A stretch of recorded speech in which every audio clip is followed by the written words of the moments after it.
Hello, fellow book lovers. How are you guys doing today? I hope you guys are having a blessed and prosperous day or night, wherever it is that you're at. And if you are a book lover such as myself, hit that subscribe button and we get to talking. Before I talk about today's book, I will remind you that this book that I'm about to review and talk about pertains to the LGBTQ community. And it also relates to being young and struggling to come out to your family and friends. Today's book is called The Lesbiana's Guide to Catholic School. And it's about this girl. Her name is Yamile. She's Mexican, and but she goes by the nickname Yami. And she transferred to a Catholic school due to some chaos that happened from her old school. From her old school, she came out to a person that was supposed to be her best friend, which her name was Bianca. And she was low-key in love with her best friend, Bianca. Bianca kind of like aired her stuff out all over school and pretty much humiliated her. And she had to change schools because of that. And she ended up going to the same school with her little brother, Caesar. He was already going to that school, but you know, she was now transferring to his school, this Catholic school, and she's pretty much trying to keep a low profile and pretty much make her mom, you know, proud and don't worry her mother too much because her mother is a single parent, technically. Her father got deported back to Mexico when she was 9-10 years old. So the only communication she has with her father was through the phone, FaceTime, and all that. So between those times, she was struggling to keep her secret hidden from her mom and even her brother. You know, her and her brother are what they call Irish twins. You know, they're not twins, but they're like, they were born maybe 18 months apart, somewhere around that line. I'm not quite sure, but they're not that far in age. Let's just say that. But yeah, she tries to keep her secret from her brother, from her mom, from all the people that are new school, because after all, this is a Catholic school, and y'all, if you know Catholic schools, they are very, very strict about that kind of stuff. They will not allow any type of people that likes the same gender. So there's that. And then she ends up meeting this girl. Her name is Bo. She's this Asian girl who very, very sweet, very, very outspoken, and of course, they started off as friends, and she started to notice things about Bo that, you know, she wears like the LGBTQ pins and stuff on her backpack on her, but she didn't want to jump to the conclusions that she likes girls too, like she does, you know what I mean? But she does start to develop a crush on Bo, but she tries to keep it hidden and tries to, you know, just keep it under wraps because she didn't want, like I said, once again, she was in the closet, so she didn't want her secret to be exposed. She didn't want another incident like at her last school with her former best friend, Bianca. So as time goes on, she lives normally. She's trying to live a normal life, you know, but while being in the closet, but she still holds that good relationship with her family, with her mom and her brother Caesar, and also trying to, you know, mind you, Caesar is younger than her, but you know, her mom puts that pressure on her to keep an eye on her brother and to keep him out of trouble and stuff like that while they're in school, because prior to the previous year, Caesar was being bullied as well. He didn't really disclose why he was being bullied, but he was being bullied, and you know, he just didn't want to talk about it. And Yami was pretty much, she had to pretty much work a part-time job to help pay for her tuition at school, because mind you, this is a Catholic school that she's at. And, you know, her mom really couldn't afford it too much because she was a single parent and she had to maintain the household bills and all that stuff. But yeah, she, you know, with going through that alone for her sake. So one day, Yami comes home from school and she spots her brother Caesar outside. I don't remember. I think he was outside, or she could see through his bedroom window. I think he was outside. He was talking to another boy. His name was Jamal, and she got the shock of her life. Yeah, she caught Caesar and Jamal kissing and stuff like that, and she was very shocked, to say the least, but also very happy and relieved because she knows she's not the only one that's gay.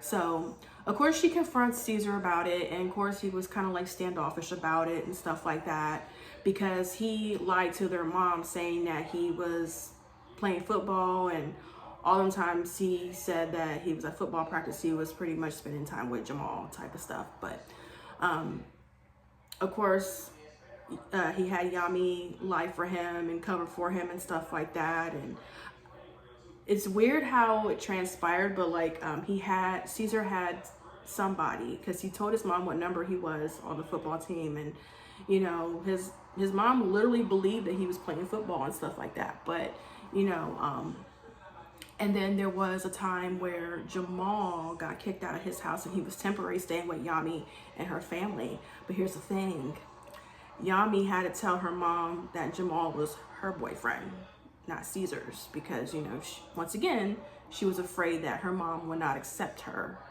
you know, especially if she knew that both her children were gay. You know, she definitely had to, and plus, you know, Caesar is her brother, and she wanted to keep an eye on him and just have his back and stuff like that and cover for him, because, you know, that's what big sisters do, you know what I mean? So I get it. I absolutely get it. So Caesar and Yami was able to keep up the charade that Jamal was really Yami's boyfriend and not Caesar's. So, of course, their mom was very happy to have him there as a house guest, but you know, as strict as she was, she's like, ain't gonna be no hanky-panky going on, ain't none of that. Jamal can sleep in the guest room, or he slept on the couch or something like that. Ain't none of that funny business going on. So she let that be known off rip. So yeah, so everything, they was able to keep with that charade for a while, and then somehow, someway, Jamal ended up abruptly leaving and claimed that he moved out of state to stay with some family. Later on, Caesar confided in Yami that him and Jamal broke up. She didn't really disclose why they broke up or whatever. I just think what it was that Caesar was afraid to really be himself, and pretty much, you know, because like Yami, he was afraid that their mother wouldn't accept him and kick him out. But the smart thing about Yami was she managed to save some money from her job so her and Caesar could move into an apartment just in case their mom were to kick them out. So that was smart on her behalf. So I like that about Yami. Even though she was 17, but she still had a plan in motion just in case their mom kicked them out or whatever. So yeah, I do like that she was being that big sister, you know, that big sister for her brother Caesar, because that's what he needed. You know, he needed someone that was going to be there for him and have his back. But still, Caesar did not know her secret yet, didn't know that she was gay either, at least not yet. So as time goes on, Yami and Bo get really close, not that close yet, but you know, her and Bo went to a party together, and they got real drunk, and Bo leaned in to kiss her, and Yami was like, hey, I'm not gay, I am straight, I like men, I like boys, blah blah blah. Basically lying to her, you know, because she was scared. You know, I guess like any other girl that's still in the closet or whatever, or anybody else that's in the closet, boy or girl, they're scared, you know, of how things would transpire and stuff like that. So she kind of just like pushed Bo away and be like, nah, it ain't that kind of party, it's not that kind of party, whatever. I forgot to mention earlier that Yami was asked out by a boy in their friend group, but she turned him down, you know, of course, and he thought there was something wrong with him because he was semi-popular at their school or whatever, you know, and she thought there was something wrong with him, and why, you know, he wasn't cocky at any means necessary. He wasn't cocky at all. He just thought that, hey, why wouldn't she, you know, blah blah blah, why wouldn't she want to go out with me or whatever. But I think he kind of caught on that she was gay, but he kind of just kept it, you know, she told him to keep that between them and stuff like that. That it is what it is. But going forward, Bo and Yami, you know, they were at the party. Bo tries to make a move on her, but Yami's like, nah, once again. But Yami comes home from the party drunk. Of course, her mom doesn't know. I think her mom was either at work or already in bed asleep. I don't remember. But Yami texts her dad because she felt like her dad was, because up until the point where she drunk texted her dad, coming out to him, up until that point, she was very close with her dad. She can always talk to him about any and everything, and whatnot until that very night that she came out to him through a drunk text, you know, coming out, telling her dad that she's gay. And after that, you know, she didn't hear from her dad after that, and she thought that maybe her dad was busy or at work or whatever, or maybe he needed to have time to process it and stuff like that. But then later on, she finds out from Caesar and their mom that he was keeping in contact with them, but not her. So she found that very strange, and she was very terrified that her dad was not accepting of her for being gay or whatever. So there's that. And so one day, Yami and Caesar's mom surprised them one day as an early Christmas gift, tickets to go to Mexico to visit their dad.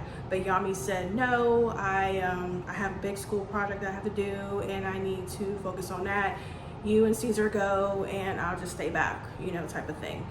But of course, Yami's mom, being the strict mom that she is, she's like, hey, you know, be sure you do your schoolwork, make sure you go to work, you know, make sure you do what you're supposed to do. Ain't no funny business going on while we're out of town, yada, yada, yada, yada. So then Caesar and their mom leave, and Bo reaches out to her saying like, hey, what's going on? What are you doing? And Yami tells her like, yeah, I'm spending the holidays by myself and blah, blah, blah. And so Bo invites Yami to her house to spend the holidays and stuff with her and her family. So when Yami goes to Bo's house, this wasn't the first time she went to Bo's house, but this was by that time, she kind of got used to Bo's family or whatever. But keep in mind, you guys, Bo is adopted by a white family. Mind you, Bo is Asian, and she was adopted by a white family. And so with that being said, and Yami was so weirded out because, Bo's family was very laid back. They're very relaxed. And they, of course, they know about Bo being gay and stuff like that. And they're very, very accepting of that. They're very chill. They're very, very chill. And Yami had a hard time processing that because, she came from this household where her mom was really strict. She was very a no-nonsense parent, things in that nature. So when she comes to Bo's family, she was so surprised at how laid back they were and how they were very welcoming to her to spend time with them during the holidays, since her mom and Caesar, her brother, was out of town in Mexico visiting their father. So yeah, and during that time, her and Bo really got close. Almost that close, you know what I mean? But Yami had a really good time with them, and they managed to get to know, Bo and her family managed to get to know Yami and, what she likes to do and things in that nature. And so that was really cool on her part, that she was able to find comfort in Bo's family. So as time goes on, her and Bo are being close and whatnot. And there was a time where I think it was around Christmas or whatever, Yami received a text. I think she received a text, and also I think maybe a Christmas card. Damn, I gotta read that book again because it's oh god, I read that book back. Well, I listened to the book back in September, so I'll probably have to skim through it or something. And so, but okay, so anyway, Yami gets a text from her ex-best friend Bianca saying like, hey, I miss you as a friend, I wish we can still be close again as just as friends, blah, blah, blah, blah, but Yami kind of dismissed her because, and quite frankly, I don't blame her, because Bianca exposed her to the whole school. When Yami was at her old school, Bianca pretty much put her business all through Front Street. So yeah, quite frankly, I don't blame Yami for not even entertaining, Bianca and trying to have Bianca come back into her life. So I applaud Yami for that, because had that been me, I would have done the same thing Yami did. You know what I mean? Like, you ain't about to come over here and circle the block and try to come back into my life after you done did what you did. Now I forgive you for my sake, but unless I get amnesia, Alzheimer's, dementia, whatever, I will never forget what you did. Never, ever, ever, ever, ever forget what you did to me. Bottom line, point blank, period. So, and I think, and then there was another scene in the book where Bo and Yami were walking, and Bianca was trying to be cool with her and stuff like that. And once again, Yami shut her down, like, nah, we ain't friends no more. I saw what you did. I know who you are as a person. You was never my friend, and none of that. So make like a shoe and get to stepping. Not exactly her words, but you know me, I kind of like to exaggerate certain things for effect. But yeah, there's that. So then later on, much later on, Yami finally comes out to her mom, and Caesar does the same thing to her. Does the same thing. They both came out to their mom, and surprisingly, their mom was very, very supportive. She pretty much just said, hey, I mean, you know, of course she does believe in the Bible and stuff like that, but she said, hey, the Bible says that you have to love, you know, the Bible didn't say this, I forgot what she said, something, but she said the Bible says love your children. And that's exactly what she did. She was very supportive. She loved her children. She loved, you know, she accepted them for who they are, all that jazz. And Yami felt such a relief, a really, really strong relief that, you know, that now she has a parent that supports her. So then she finally I think before she had that sat down with her mom and told her mom why her dad wasn't speaking to her. And that's around the time that's the same time she came out to her. And yeah, she definitely her mom gave her dad the business, like, hey, this is our daughter. And I think around the time Caesar came out to her too, stuff like that. And remember, they was all like fighting, not like, you know, fist fight, because, you know, this was through FaceTime with their dad, and their dad's like, I'm not gonna have no gay kids, blah, blah, blah, blah, blah, blah, blah. You know, he was not having it. He's like, no, you are no longer kids of mine. I don't want nothing to do with y'all, or whatever. He's like, I'll still send money and stuff like that to support y'all, but I still don't want nothing to do with y'all. Her mom and Yami and Caesar all cussed him out through FaceTime. It was one of those epic moments, and they hung up on him and stuff like that. And she's like, Yami's mom was like, hey, if he can't accept y'all, that's on him. But you guys are my children. I'm gonna love you no matter what. And that's what's up. And, you know, once again, Yami felt so relieved because, you know, she don't have to worry about having to move away if her mom were to kick her. She don't have to worry about her mom kicking her out, kicking both of them out. You know, her and Caesar can still live comfortably. And then later on, her Yami and Bo get real close, and they officially became girlfriends. And they ended up wanting to go to, well, there was an art gallery or something that they attended together, and it caused a serious uproar at the school because, you know, the principal and all them, mind you, this was a Catholic school, and, you know, they did not like the fact of same-sex people being together. So then the school dance, or homecoming, or was it homecoming or was it prom? I think it was a homecoming dance. It was some type of school dance was coming up, and of course Bo and Yami went together, and the principal made an announcement saying that, hey, there will be no same-sex couples allowed to attend the dance. And of course Bo and Yami were in a big uproar, and, you know, they had the entire school support too on top of that. And Bo got in the book, Bo got on the table, stood up on the table with the bullhorn. It's like, hey, we are not, like I said, you cannot help who you love who you love, and we're not going to stand for this. We're not going to sit up there and let the principal tell us who we can't be with, and this and the third. And you know, yeah, not Yami, but Bo got on one knee like she was going to ask her to marry her, but no, she said, hey, Yami, would you go to the dance with me, blah, blah, blah, blah. And yeah, but I think they ended up having the party or the dance at Bo's house, if I remember correctly. They say, F that dance. We're going to have our own party at Bo's house, because, you know, Bo's house was pretty big, you know, and she had the party there, and they all had a good time. And then Jamal ended up coming back, and it said in so many words that Jamal and Caesar got back together.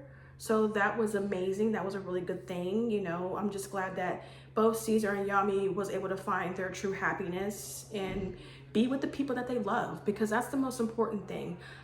And that's why I'm a big firm supporter of the LGBTQ community, because you love who you love. You love who you love, and you know, who is anybody to sit there and tell you what to do and who to be with? Absolutely not. That's one thing I would not stand for. You know what I mean? So yeah, they all had a happy ending, and Bo expressed that she loved Yami. And you know, she just like, Yami just felt so free, so free, you know, for the first time in God knows how long. And she felt that she can be with, you know, be free and you know, have a supportive parent and be supportive of her brother and things in that nature, and just pretty much just live a happy, normal teenage life. Now, she did state that she was not ready to go all the way with Bo, and Bo respected her for that, which is cool. And Bo wasn't ready for that level either. They just was going to be together, be girlfriends, and just date, and you know, there's that, and that's it, that's all. So I hope you guys enjoyed that review. I wanted to talk about this book in particular simply because it deals with teenagers, young kids, teenagers and whatnot, struggling with their sexuality and struggling to deal with their sexuality and dealing with, you know, or you know, who they are and accepting who they are. So if you guys enjoyed this video, hit that like button. And also, if you want more content on books, whether it doesn't matter, because I read all types of books, be sure you hit that subscribe button, and I'll talk to you guys later. Take care.